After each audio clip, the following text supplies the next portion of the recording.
Okay, everyone, welcome to today's reading lesson. And remember, what we've been doing is trying to learn the lingo, trying to figure out ways that we could learn the difficult words so that we can talk the talk and sound like the experts. So let's go back and look at some of the books that we looked at recently. And this was one of them, one of my favorites, the first big book of science. And you'll remember that in this book we saw the word ichthyologists. And we looked and found it in the keyword box down here, and that was very helpful. We used all the parts of the page. We looked at the aquarium and somebody in the tank and the description below. Okay, so we used a lot of different tools to help us figure out this word. Then you might remember in this book by Gail Gibbons, who also wrote Knights in Shining Armor, that we had another ologist. When we read about crocodiles and alligators, we ran into this word, paleontologists. And we read about them. We found the key word at the top, and we learned that paleontologists were people who studied things that lived over 10,000 years ago. So now this can help us. We've seen lots of words now this year that have ologist. A geologist is a person who studies the earth.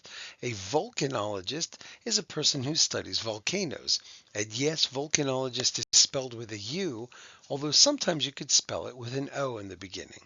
An ichthyologist, we learned in our last reading lesson, is a person who studies fish. A zoologist is a person who studies animals.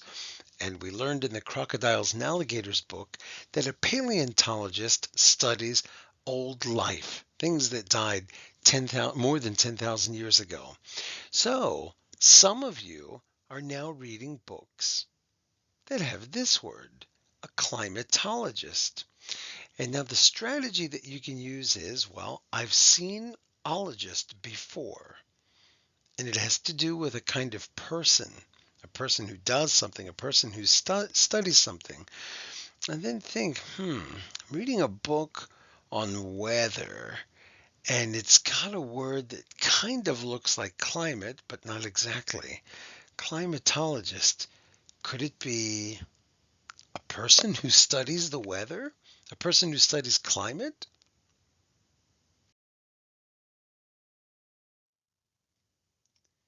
So, boys and girls, that's the skill that I want you to use when you read and you come across difficult books. Yes, I want you to expect and look out for keywords and look for and use features to help. Look at the glossary, the text box, the labels. Use the whole page to figure out what keywords mean, but also ask yourself, what's it like or what's it similar to? I see another word with ologist. What could this be?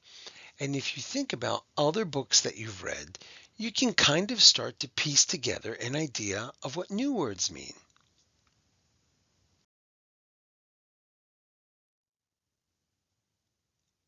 Okay, readers, that's it for today. Please keep reading. You should be doing at least 30 minutes a day, filling out those reading logs, going on to Freckle and practicing. Okay, and that's it for today. Have a wonderful day. The end.